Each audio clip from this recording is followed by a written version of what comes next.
수요 성경 공부 시간입니다. 기도하시고 공부 시작합니다. 하나님 아버지 감사합니다. 오늘 또 우리를 말씀 앞으로 초대해 주시니 감사드립니다. 주의 말씀을 통해서 내 자신의 삶의 본질, 구원받은 자로서 어떻게 합당히 살 것인가, 특별히 교회 공동체 안에서 교회 생활, 신앙 생활을 해가면서 하나님의 뜻에 부합하게 사는 길, 그 길에 대해서 이 말씀 공부를 통해서 알려주시옵소서. 깨닫고 도전받을 수 있도록 주의 성령께서 역사하여 주시옵소서. 이제 시작합니다. 마지막까지 주의 성령의 도우심을 구합니다. 예수 그리스도의 이름으로 기도하였습니다. 아멘. 오늘은 디모데 전후서를 통해서 그 교회의 존재 이유를 알다, 이런 제목으로 공부를 하겠습니다. 우리가 이 디모데 전후서를 놓고요, 흔히 목회 서신이라고 부릅니다. 이 pastoral epistles 이렇게 부르죠. 글자 그대로 그 목회 서신입니다. 무슨 말이냐면 사도 바울이 그 목회자 스승으로서 제자였던 디모데에게, 특히 이 디모데가 이제 조금 이따 보겠습니다만 그 에베소 교회 후임 목회자로 갔거든요. 사도 바울이 3년 동안 참 사랑을 다 쏟아 부어서 사역했던 그 에베소 교회 후임 목회자 이 디모데에게 어떻게 하면 그 목회를 잘 할 수 있을 것인가, 교회를 잘 이끌 것인가, 이런 것을 그 코치하는 일종의 그 목회 코치에 관한 책이, 그 편지가 바로 디모데 전후서죠. 그래서 이 두 책을 읽어보면 그 교회 목회의 ABC라고 말할 수 있는 그 내용들이 아주 풍성히 나옵니다. 저는 이 디모데 전후서를 또 이런 측면에서 한번 생각을 해보거든요. 그 바울 사도의 유언집이다. 그 유언이라는 것은 이제 그가 죽음을 앞뒀다는 뜻이 담긴 거죠. 디모데후서 4장 6절 보겠습니다. 오늘은 디모데 전서후서 이 본문을 많이 찾거든요. 그래서 여러분들 앞에 성경을 넣으시고요. 신약성경 345페이지 첫 번째 찾는 본문이 디모데후서 4장 6절입니다. 4장 6절에 보면 이런 내용이 나옵니다. 전제와 같이 내가 벌써 부어지고 나의 떠날 시각이 가까웠도다. 무슨 말일까요? 사도 바울이 지금 죽음을 앞두고 있다는 그런 표현입니다. 나의 떠날 시각이 가까웠다. 전승에 의하면 사도 바울이 그 참수당했거든요. 목이 베어서 참 처참하게 죽는 그런 사형수였습니다. 그 상황이 있는 것이죠. 그래서 자신의 삶을 어떻게 평가하는가? 전제와 같이 다 부어졌다. 이 전제라는 것은 구약 성경에 나오는 그 제사의 일종인데, 그 타는 제단 위에 포도주를 이렇게 양껏 붓는 그런 의식이죠. 그러니까 마치 자신의 전 인생을 이렇게 포도주처럼, 다 쏟아붓는 이 포도주처럼 다 쏟아부었다. 내 몸과 내 영혼 다 쏟아부어서 그동안 목회해왔고 사역을 해왔다, 그 이야기겠죠.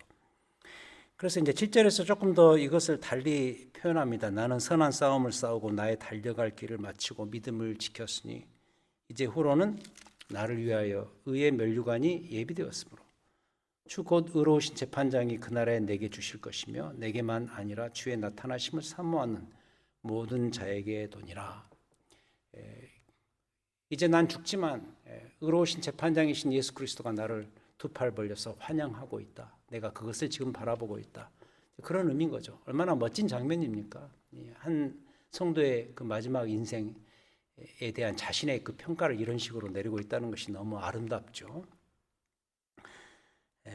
근데 이제 제가 왜 이 말씀을 드리냐면, 이래서 이 디모데, 특히 이 디모데 후서는 사도 바울의 유언집이다.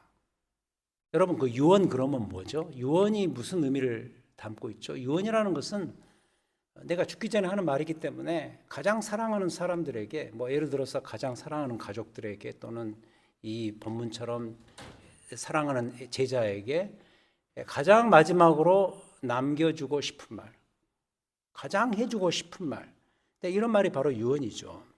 그래서 이 디모데 전후서, 특히 디모데 후서는 사도 바울이 이런 의미를 가지고 쓴 편지라고 보시면 됩니다. 난 너에게 가장 하고 싶은 말이 있다. 나는 이 말을 남기고 죽겠다. 이제부터 그 말을 하겠다. 이런 내용인 셈이죠. 자, 그럼 보세요. 다 탈탈 털고 사도 바울이 제자 디모데에게 무슨 말을 가장 하고 싶었을까? 정말 남기고 싶은 그 말이 무엇이었을까? 이 관점에서 본다면 디모데 전서와 후서의 핵심은 쉽게 간파가 될 수 있습니다. 그럼 그게 뭐냐? 저는 그것을 말씀으로 보고 싶습니다. 말씀. 두 가지죠. 이 책의 두 가지 핵심. 핵심 주제는 말씀인데 그 말씀을 이 두 가지로 풀어 설명한 책이 뭐다? 사도 바울의 유언집 디모데 전서 후서다. 그 두 가지는 이겁니다. 첫 번째 말씀 안에 거하는 거고, 두 번째는 말씀을 전수하는 것이다. 자, 이제 이 두 가지를 살펴봄으로써 디모데 전후서를 이해를 해보도록 하겠습니다. 첫 번째, 말씀 안에 거함의 중요성이죠. 자, 이 말씀 안에 거한다. 이 거한다라는 표현은 영어로 바꾸면 remain in 또는 stay in, settle down, abide in 이런 동사로 바꿀 수가 있죠. 성경이 참 많이 나오는 중요한 동사입니다. 말씀 안에 거한다.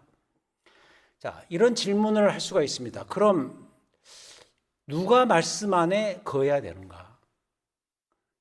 사도 바울이 디모데에게 이 편지를 쓰면서 말씀 안에 거해야 되는데, 그럼 교회에서 누가 말씀 안에 거해야 되는가? 그걸 이 디모데 전후서가 말하고 있다면 그 주인공들은 누군가? 이걸 봐야 되겠죠. 두 존재가 말씀 안에 거해야 된다 가르치고 있는데요. 먼저 첫 번째는 목회자 자신이고요. 두 번째는 교회 전체가, 다시 말해서 온 성도, 각 개인이 말씀 안에 거해야 된다. 자, 그럼 목회자부터 말씀 안에 거해야 된다. 어디에서 어떻게 말하는가 보도록 하겠습니다. 디모데 전서 4장 6절 7절 화면에 나오는 첫 번째 구절입니다. 디모데 전서 4장 6절 7절 339페이지 제가 읽습니다. 4장 6절 디모데, 내가 이것으로 형제를 깨우치면 그리스도 예수의 좋은 일꾼이 되어 믿음의 말씀과 내가 따르는 좋은 교훈으로 양육을 받으리라. 망령되고 허탄한 신화를 버리고 경건에 이르도록 내 자신을 연단하라. 내가 이것으로 형제를 깨우치면, 이게 뭘까? 계속해서 나오는데 그건 예수 그리스도의 말씀입니다. 그 말씀에 반대되는 것으로 망령되고 허탄한 신화, 이건 버려라. 이걸 버리고 그 대신에 주의 복음으로, 말씀으로 채워라. 채우고 그 안에 거해라. 어떻게? 이 좋은 교훈으로 가르치고 깨우치고, 그러면서 이 말씀 안에 목회자인 너부터 거해야 된다. 여기서 망령되고 허탄한 신화라는 것은 어떤 주석가에 의하면 그런 표현을 쓰더라고요. 할머니들의 말도 안 되는 이야기. 저도 할머니하고 같이, 할머니와 함께 자랐습니다마는 할머니 자기 전에 그때는 TV도 없고 그런 때였으니까 할머니 말도 안 되는 그런 이야기를 매일 밤 듣고 잤거든요. 한 이야기 또 하시고, 항상 듣는 이야기, 정말 말도 안 되는 동화, 그런 거죠. 그런 거다. 그런 것이 교회 내에서 돌지 않도록 하기 위해서 이걸 대신, 망령되고 허탄한 신화 대신에 믿음의 말씀으로 채워라. 누구부터? 목회자인 너 자신부터 채우고 깨우쳐라. 그 이야기죠. 자, 디모데전서 4장 12절. 그 밑에 나오죠. 아주 중요한 구절입니다. 4장 12절. 누구든지 너의 연소함을 업신여기지 못하게 하라. 이 목회자가 너무 젊으면 좀 눌리는 그런 게 있습니다. 저도 이른 나이에 담임 목회를 시작했기 때문에 그게 뭔가를 알아요. 나이가 젊다는 것 때문에 다 많은 성도들이 내 위에 다 연령이 높아요. 그래서 뭔가 그냥 그 무게감이 있습니다. 눌리는 그런 무게감. 근데 이 디모데가 젊었습니다. 그래서 혹시라도 너의 연소함을 사람들이 업신여긴다면 그렇지 못하도록 하기 위해서 목회자인 너 자신이 꼭 해야 될 일이 있는데 그게 뭐냐? 오직 말과 행실과 사랑과 믿음과 정절에 있어서 믿는 자에게 본이 되어야 할 것이다. 본이 되게 하기 위해서 그럼 어떻게 할 것인가? 그게 13절이죠. 내가 이를 때까지 읽는 것, 권하는 것, 가르치는 것에 전념하라. 15절 이 모든 일에 전심전력하라. 너희 성숙함을 모든 사람에게 나타나게 하라. 본이 되라. 16절 특히 중요합니다. 내가 내 자신과 가르침을 살펴서 이 일을 계속하라. 이것을 행함으로 내 자신과 내게 듣는 자를 구원할 것이더라. 이 구절 내용을 보면 특히 13절, 16절을 보면 하나님 말씀 안에 너 자신부터 거해야 된다. 말씀이 너의 몸과 삶에 녹아들도록 해야 된다. 그래야 사람들이 특히 그 연령층이 높은 성도들이 너를 볼 때 너가 젊다 그래서 연소하다 그래서 업신여기는 그런 일이 없어질 것이다. 말씀의 그 권세를 네가 잘 가지고 있고 간직하고 있고 그걸 누리고 있으면은 함부로 얕잡아 보지 못할 것이다. 그런 이야기죠. 교회의 본이 되기 위해서 너 자신부터 말씀 안에 전념하라. 말씀 안에 거하라. 그 이야기입니다. 자, 디모데후서 보겠습니다. 1장 11절. 디모데후서 1장 11절. 사도 바울 자신에 대한 이야기인데 내가 이 복음을 위하여 선포자와 사도와 교사로 세우심을 입었노라. 어떤 그 신학자는 이 구절을 가지고 이 목회자의 기능을 세 가지로 설명을 하죠. 선포자, 사도, 교사. 그러니까 이 타이틀이 목회자라고 한다면은 목회자는 일단 이 복음을 위해서 존재하는 자죠. 말씀을 위해서 존재하는 자죠. 말씀을 선포하고 말씀을 가르치는 교사로서 기능한다는 것이죠. 사도 바울 자신이 그러니 너도 그렇게 해야 될 것이다. 그런 가르침입니다. 그래서 목회자는 다른 건 몰라도 말씀에 대해서만큼은 전문가가 돼야 된다라는 것을 이 구절을 통해서 확인할 수가 있습니다. 자, 그다음 디모데후서 3장 14절 보겠습니다. 후서 3장 14절. 아주 유명한 구절이죠. 그러나 너는 배우고 확신한 일에 거하라. 너는 내가 누구에게서 배운 것을 알며. 목회자 자신이 꼭 먼저 해야 될 일이 있는데 배우고 확신한 일에 거해야 된다는 거죠. 내가 누구에게서 배운 것을 알며. 이 표현의 의미가 있죠. 사도 바울이 디모데에게 가르친 게 많습니다.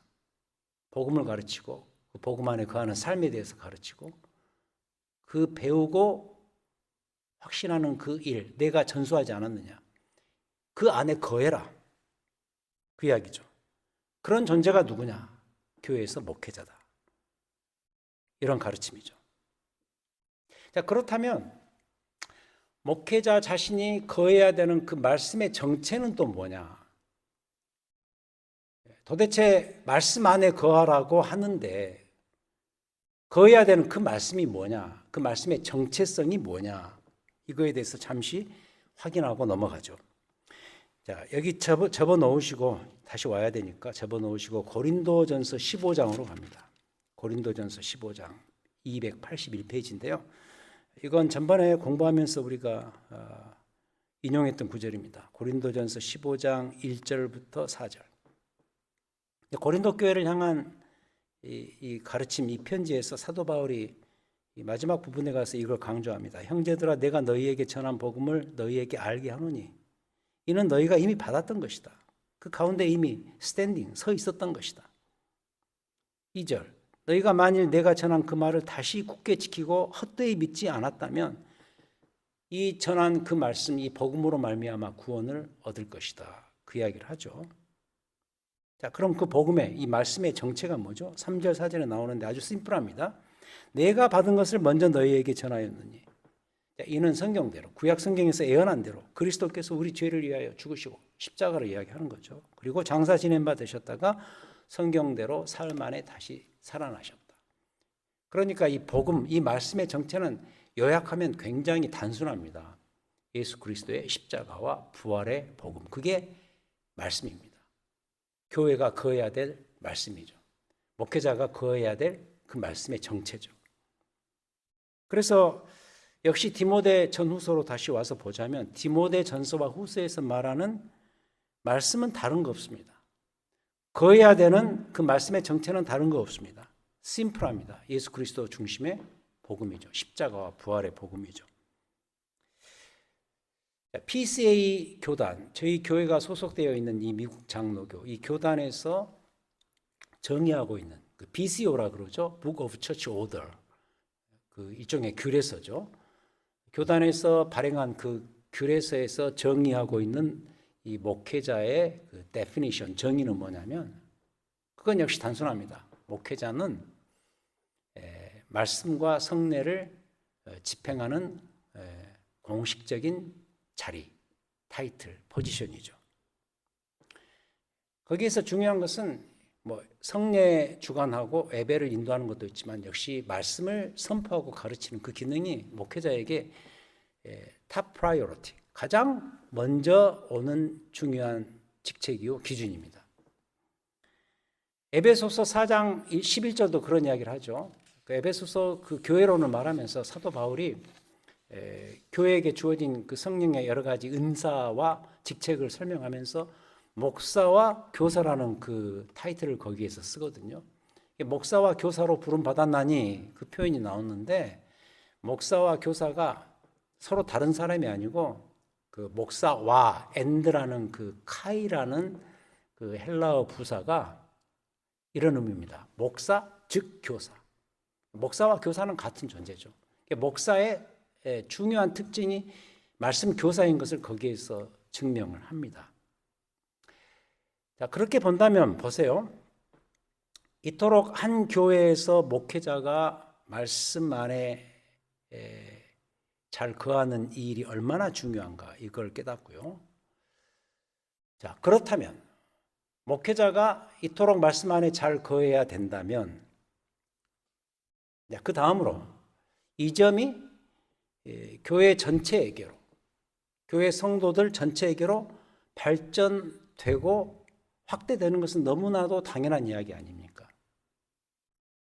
그래서 우리가 두 번째로 이 말씀 안에 거함이 이제는 목회자에게서 교회 전체에게로, 즉 교회 성도 개인에게로 확대가 돼야 돼요.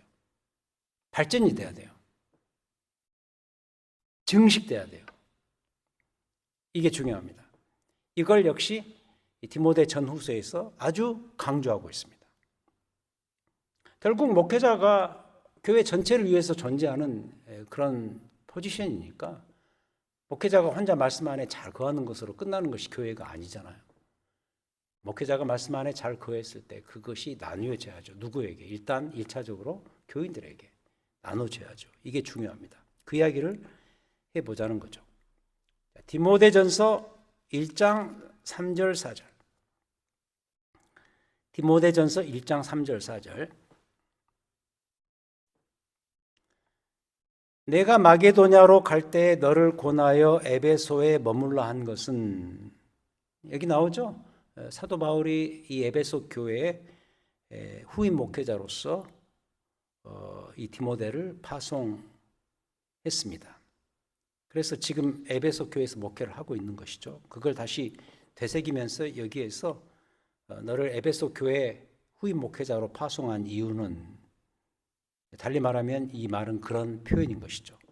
그 목적이 뭐죠? 왜 에베소 교회에 이 디모데를 사도 바울이 파송을 했죠? 이렇게 출발하네요. 어떤 사람들을 명하여 다른 교훈을 가르치지 말며. 교회 내에서, 에베소 교회 내에서 다른 교훈들이 돌고 있었나 보죠. 비복음, 갈라디아서 표현을 빌리자면 다른 복음이 돌고 있었나 보죠. 이단적인 사설이 돌고 있었나 보죠. 그것을 가르치지 말도록 하기 위해서 내가 너를 목회자로 파송하는 것이다. 4절에서 더 부연 설명합니다. 신하와 끝없는 족보에 몰두하지 말게 하려 함이라. 이런 것은 믿음 안에 있는 하나님의 경륜을 이름보다 도리어 변론을 내는 일이기 때문에 일단 이 사도 바울이 이 디모데를 파송한 그 목적, 1차적 목적은 비복음, 옳지 못한 허탄한 신화들, 족보들 이런 것들에 온 교회가 몰두하지 못하도록 하기 위해서 바른 교훈을 제시하도록 하기 위해서 파송한 것이다. 이 말은 무슨 말이죠? 이 디모데의 이 목회적 그런 비전과 방향, 말씀 중심의 그 목회가 온 교인들에게 이제 퍼질 수 있도록 하기 위함이 아닌가 이렇게 해석할 수가 있죠. 온 교회 다른 교훈이 퍼지지 않도록 하기 위해서 디모데를 목회자로 보낸 거죠. 이걸 말하는 구절. 자, 디모데전서 3장 전체인데요. 이거 다 읽을 수가 없고 여러분들이 갖고 계시는 그 성경 3장 타이틀에 감독과 집사의 자격이 나오죠. 우리 장로교에서 말하는 이 교회 항존직 공식적인 직책은 셋입니다. 목사, 장로, 집사입니다. 이 목사와 장로는 또 같이 본다면 그냥 장로 그리고 집사죠. 그 자격 조건을 말하는데 거기 보면 뭐 예를 들어서 미쁘다 이 말이여 곧 사람이 감독의 직분을 얻으려 함은 선한 일을 사모하는 것이라 함이로다 이렇게 출발하면서 감독 다시 말해서 엘더 이 장로들 그리고 집사를 선발하는 그 기준들을 쭉 이야기하죠. 뭐 여러 가지 이야기하죠. 근데 그 여러 가지 기준들이 어디에서 온 것일까? 이 기준들은 어디에서 설명되는 것인가? 당연히 주의 말씀이죠. 이 복음이라는 그 틀 안에서 이런 조건을 갖춘 자들을 교회 리더십으로 세우라. 그런 이야기죠. 이 3장에서 우리가 알 수 있는 것은 뭐죠? 교회 리더십부터 말씀 안에 거할 수 있도록 해야 될 것이다. 이걸 가르치는 거죠. 그리고 이와 관련해서 5장 17절 디모데전서 5장 17절 역시 잘 알려진 유명한 구절이죠. 잘 다스리는 장로들은 배나 존경할 자로 알되 말씀과 가르침에 수고하는 이들에게는 더욱 그리할 것이니라. 이 장로들을 존경하라. 교회의 리더십을 존경하라. 이런 말을 하면서 특히 말씀과 가르침에 수고하는 이들에게는 더욱 그리할 것이니라. 일단 1차적으로는 이미 배운 것처럼 목회자죠. 목회자를 존경하라. 이유가 뭐냐? 그 입에서 나오는 말씀, 가르침 때문이다. 말씀을 보호하라. 교회는 말씀을 보호해야 될 책임이 있는 것이죠. 이건 역시 뭘 말하는가? 교회의 리더십은 물론이고 그 리더십의 입을 통해서 온 교회 교인들에게 주의 말씀이 선포되고 나누어져서 말씀 안에 온 교회가 거할 수 있도록 해야 될 것이다. 이걸 강조하는 구절이죠. 디모데전서 다시 돌아갑니다. 디모데전서 3장 15절 앞으로 갑니다. 3장 15절 디모데전서 3장 15절 저는요 이 구절이 오늘 이 공부 제목이죠. 다시 돌아가서 교회의 존재 이유를 알다. 디모데전서 3장 15절이 교회의 존재 이유를 가장 압축해서 잘 말해주는 디모데전후서의 더 나아가서 어쩌면 신약성경 전체 대표적인 구절로 저는 꼽습니다. 교회론을 설명하는 정말 중요한 구절이죠. 디모데전서 3장 15절 읽습니다. 만일 내가 지체하면 너로 하여금 하나님의 집에서 어떻게 행하여야 할지를 알게 하려 하매니 이 부분입니다. 이 집은 살아계신 하나님의 교회요 진리의 기둥과 터니라. 교회를 어떤 하나의 집으로 지금 비유해서 말하는데 교회가 집이라면 이 집은 살아계신 하나님의 교회다. 그러면서 이 두 번째 부분이 중요합니다. 진리의 기둥과 터니라. 이게 집에서 중요한 게 뭐죠? 기둥과 터 아닙니까? 이 파운데이션. 터가 중요하고 그 위에 세워진 기둥이 중요하죠. 교회의 기둥과 터는 뭐냐? 진리, 하나님 말씀이라는 거죠. 말씀 위에 세워진 기관이 바로 교회입니다. 잊지 마셔야 돼요. 교회의 터는 주의 말씀이죠. 말씀이신 예수 그리스도시죠. 교회의 전제 이유죠. 여기에서 우리가 알 수 있는 건 뭐죠? 교회가 존재하는 이유는 그터가 되는 말씀 때문이다. 그래서 말씀 위에 온 교회가 세워져야 되는 것이죠. 말씀 안에 거함, 누가? 교회 전체가. 마땅히 그래야죠. 이걸 말해주는 구절. 그 다음 마지막으로 디모데후서 3장 16절. 3장 16절. 우리에게 잘 알려진 유명한 구절이죠. 이 성경 영감론, 성경이 하나님의 영감을 받아서 지어진 책이라는 것을 증명하는 대표적인 구절로 활용되죠. 3장 16절. 모든 성경은 하나님의 감동으로 된 것으로 교훈과 책망과 바르게 함과 의로 교육하게 유익하니. 이 모든 성경, 이 신구약 성경은 하나님의 그 영, 하나님의 그 호흡, 하나님께서 하고 숨결을 불어 넣어 주시니까 그 안에 생명력이 돋아나는 그러한 문서, 바로 성경인데, 자, 이 성경이 하나님의 감동으로 된 이유가 뭐냐? 결국은 이거죠. 교훈, 책망, 바르게 함, 의로 교육하게 유익한 책이다. 그러면서 이제 그 다음 11절에서 하나님의 사람으로 온전하게 만드는 그 일을, 그 기능하는, 그걸 돕는 책이 바로 성경이다. 이런 가르침이 있는 구절이죠. 여기서 우리가 알 수 있는 게 뭐죠? 교회와 성경은 불가분의 관계다. 서로 때려야 뗄 수 없는 그런 관계에 놓여 있다. 아까 그 디모데전서 3장 15절하고 합하는 그런 이야기죠. 교회의 터와 기둥은 주의 말씀 진리인 것이죠. 때려야 뗄 수가 없어요.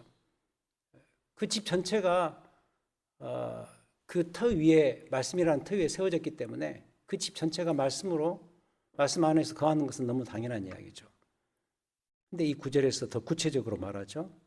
하나님의 감동으로 우리에게 성경이 교회에게 주어진 이유가 뭐냐?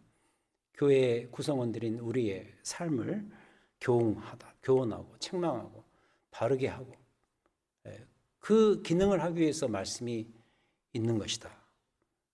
그래서 교회와 성경은 때려야 뗄 수 없는 불가분의 관계에 있다. 이걸 말해줍니다. 자, 이것을 볼 때 어때요? 두 가지 우리가 배웠습니다. 이 말씀 안에 거함에서 이 두 가지 배운 게 뭐냐? 첫 번째로 그 목회자 자신부터 말씀 안에 거해야 된다. 이걸 배우지 않았습니까? 저는 이걸 이런 식으로 좀 실제적으로 적용을 하고 싶어요. 교회에서 그래서 이 목회자는 정말 중요합니다. 목회자와 이 교회는 서로 이 반드되어 있습니다. 묶여 있습니다. 어쩌면 그 목회자가 그 교회고 그 교회가 목회자죠. 목회자를 통해서 그 교회가 어떤 교회인가 드러나고, 또 교회가 어떤 교회인가를 알려면 또 목회자를 보면 알 수 있고, 뭐 이 정도까지 확대해서 저는 적용해서 말할 수 있다고 보여져요. 그래서 그 말씀 중심의 목회자가 얼마나 중요한가. 말씀의 메인 목회자가 그 교회에서 가히 결정적인 역할을 한다는 것을 여기서 이 디모데 전후서에서 배울 수가 있고요. 더 나아가서 그걸로 그치면 안 되겠죠. 당연히 말씀 중심의 목회자와 더불어서 온 교회 성도들이 이 주의 말씀에 굳건하게 잘 서는 이게 얼마나 중요한가. 온 교회가 말씀 위에 잘 세워졌을 때 그 교회야말로 진정으로 건강하고 온전한 방향으로 가는 그런 교회가 된다. 잊지 말자고요. 너무너무 중요한 이야기죠. 그래서 온 교회가 말씀 안에 거하는 것, 이게 교회의 존재 첫 번째 이유다라는 것을 우리가 확인하고 그 다음으로 넘어갔으면 합니다. 자, 그 다음은 뭐냐? 두 번째, 말씀을 전수한다. 쉽습니다, 이것은. 이미 거한 그 말씀을 잘 전해야 된다. 교회는 말씀을 잘 전해야 된다. 말씀 전수의 중요성을 강조하자는 거죠. 그를 알고 그를 알게 하라. 저희 크로스포인트 교회 표어입니다. 여기서 그는 누군가? 예수 그리스도죠. 예수 그리스도를 알고 예수 그리스도를 알게 하라. Know him and make him known. 교회는 그리스도를 먼저 알아야죠. 그게 첫 번째 이 포인트입니다. 말씀 안에 거하는 거예요. 그리스도를 아는 것은 말씀 안에 거하는 거예요. 그리고 그렇게 하고 그치지 말고 그를 알게 하라. 그리스도를 전하라. 말씀이신 그리스도를 알게 하라. 이 말씀 전수의 기관, 즉 교회입니다. 그래서 이 복음 전수의 중요성을 이 디모데 전후서에서는 어떻게 말하는가 찾아보죠. 일단 이 복음 전수, 말씀 전수에 대해서는 디모데후서가 아주 풍부하게 나오는데 대표적으로 3개만 꼽아서 살펴보죠. 복음 전수의 중요성 1, 첫 번째 디모데후서 1장 13절 14절. 디모데후서 1장 13절 14절. 참 아름다운 구절인데요. 자, 보십시오. 1장 13절.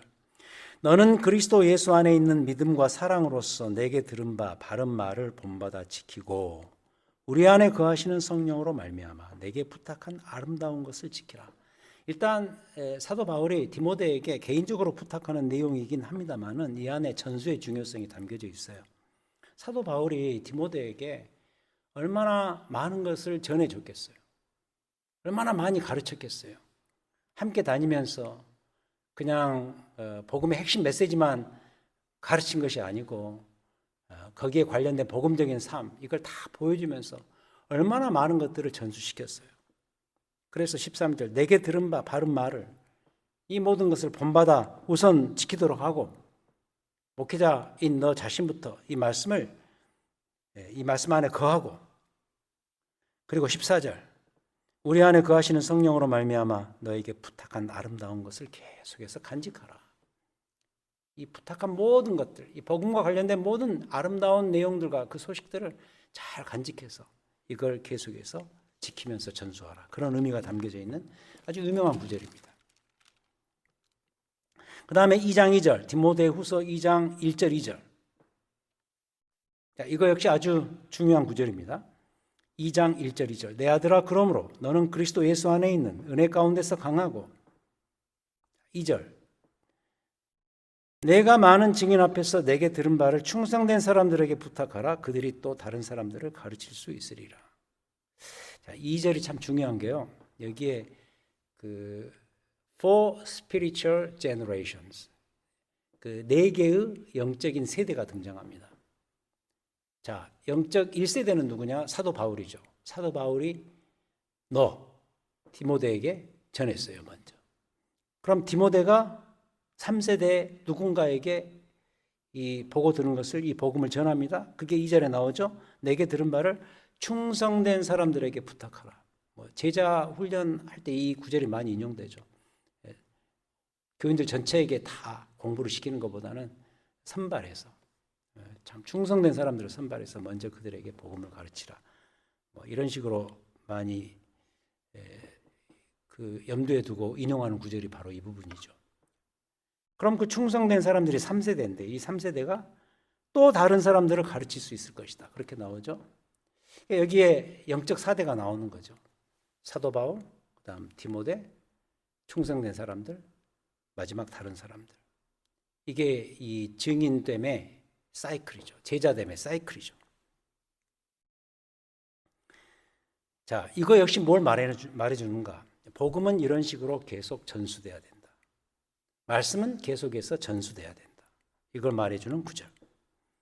자, 세 번째 디모데후서 4장 2절. 너무 유명한 말씀이죠. 4장 2절. 너는 말씀을 전파하라. 때를 얻든지 못 얻든지 항상 힘쓰라. 범사에 오래 참음과 가르침으로 경책하며 경계하며 권하라. 때를 얻든지 못 얻든지 항상 무시로 continually 지속적으로 해야 되는 일이 뭐냐? 말씀을 전파하는 일이다. 어떤 방식으로? 예를 들어서 오래 참 가르침, 경책하고 경계하면서 권하고 말씀을 계속해서 교회에게 또 교회 밖으로 전수시켜라. 전하라. 그 이야기죠. 우리가 이 찬양으로도 부르지 않습니까? 너는 말씀을 전파하라. 때를 얻든지 못 얻든지 항상 힘쓰라. 그리고 4장 5절. 그러나 너는 모든 일에 신중하여 고난을 받으며 전도자의 일을 하고 내 직무를 다하라. 너의 직무가 목회자지만 궁극적으로 뭐냐? 이벤젤리스트, 전도자다. 말씀을 이 세상에 나누는 그 증인의 역할을 감당하는 것이 너의 임무다. 그 이야기죠. 말씀 전수의 중요성. 자, 어때요? 복음 전수의 중요성 배웠습니다. 사도 바울이 디모데 후서 2장 9절에서 이런 이야기를 합니다. 이 후서 2장 9절 한번 제가 읽죠. 복음으로 말미암아 내가 죄인과 같이 매이는 데까지 고난을 받았지만 하나님의 말씀을 매이지 아니하니라. 놀라운 말씀이죠. 지금 사도 바울이 이렇게 옥에 갇혀 있지만 나는 이 옥에 갇혀서 내가 매여 있지만 나 말고 내가 입에 담고 다녔던 이 하나님 말씀은 매이지 않는다. 하나님 말씀은 지금 밖에 이미 나가 돌아다니고 있다. 그런 이야기죠. 우리가 그 주일날 제가 사도행전 설교하면서 강조했던 포인트가 이거 아닙니까? 메시지는 메신저를 늘 앞서간다. 복음의 메시지는 메신저를 움직인다는 거죠. 예를 들어서 이 김숙 목사를 놓고 보자고요. 이 김숙 목사가 왜 이 크로스포인트 교회 목사로서 존재하나요? 내 앞서 있었던 나를 앞서 나가는 그 전해야 될 그 메시지, 복음 메시지가 없으면 제가 이 교회 목회자로 존재할 이유가 없죠. 목회자인 내가 이 교회에 존재하니까 메시지가 뒤따라옵니까? 그건 아니죠. 메시지가 이미 있어요. 복음이 이미 있어요. 그 복음이 앞서 나가요. 이걸 전해야 돼요. 그래서 메신저인 제가 이 교회 목회자로 부름 받았던 것처럼 2장 9절이 영락없이 그 말 아닙니까? 비록 육체적인 몸은 매여 있지만 복음은 매이지 아니한다. 저는 이게 히브리서 4장 12절의 그 의미를 분명히 해준다고 봅니다. 히브리서 4장 12절 유명하죠. 하나님의 말씀은 살아있고 활력이 있어 좌우의 날선 어떤 것보다도 예리하여 혼과 영과 및 관절과 골수를 찔러 쪼개기까지 하며 또 마음의 생각과 뜻을 판단하나니 이 하나님의 말씀, 이 복음의 이 파워, 역동성을 말해주는 대표적인 구절인데 저는 이 구절이 그대로 여기에 적용된다고 봐요. 교회에 적용되어져야 된다고 봐요. 하나님의 그 말씀의 역동성이 이미 있는 거죠. 존재하는 거죠. 그걸 드러내고 그걸 알리고 그래서 그 다이나믹스, 그 역동적인 파워를 온 성도들이 경험하게 하는 자들이 누구냐? 메신저들. 예를 들어서 목회자 그리고 온 교회 성도들의 증인됨의 사역인 것이죠. 자, 그래서 교회는 두 가지입니다. 복음을 알고 그 복음 안에 거하는 일. 이게 첫 번째. 여기에 소홀히 하면 안 될 것이고. 그리고 이미 거한 그 복음을 밖에 나가서 전하고 전수시키는 일. 역시 중요시 여기고 해야 된다. 자, 이게 오늘 공부의 내용입니다. 그래서 요약하자면 교회의 존재 이유가 뭐냐? 이 교회의 존재 이유를 사도 바울이 이 디모데에게 유언처럼 정말 하고 싶었던 그 메시지로 담아서 설명해 오지 않았습니까? 교회의 존재 이유 첫 번째, 말씀, 복음 안에 거하는 것이죠. 목회자와 온 교회가 말씀 안에, 복음 안에 거해야 됩니다. 이게 교회의 존재 이유. 그다음 두 번째, 교회의 존재 이유 두 번째, 말씀, 복음을 이제 전해야 된다. 나눠야 된다. 이거죠. 자, 공부를 마칩니다. 이 디모데 전후서를 통해서 교회의 존재 이유를 알아보면서 공부를 마치는데 이제 10주간의 공부를 마치는데요. 한 달 정도 쉬고 그다음 이 공동서신 공부를 하도록 하겠습니다. 부활절 지난 다음에 4월 초부터 8주 동안 공동서신, 예를 들어서 히브리서, 야고보서, 베드로 전후서, 요한서신 이런 책들을 우리가 공부를 그때 가서 하도록 하겠습니다. 그걸 약속하면서 오늘 공부를 마칩니다. 오늘 이 배운 내용들 잘 기억하시고 여러분의 교회적인 삶과 우리가 지난주에 배웠던 것처럼 교회 되어감에 있어서 여러분들의 삶에 중요한 이정표가 되는 그런 말씀이었으면 합니다. 기도하시겠습니다. 하나님 감사합니다. 우리 주님, 우리 주의 말씀 교회의 머리 되시고 교회의 기반이 되어주시고 진리의 기둥과 터로 삼아주셔서 2000년 동안 지금까지 이 교회가 유지될 수 있도록 인도해 주신 것 감사드립니다. 그 일원으로 있는 우리의 교회들, 우리 크로스포인트 교회, 오늘 이 존재 이유를 이 말씀들을 통해서 깨달았사오니 우리가 정말 이 땅에 세워진 하나의 교회로서 말씀 안에 거하고 말씀을 잘 증거하고 나누는 그런 채널로서 쓰임 받을 수 있는 우리 모두 우리 교회가 될 수 있도록 역사하여 주시옵소서. 감사합니다. 예수님 이름으로 기도했습니다. 아멘.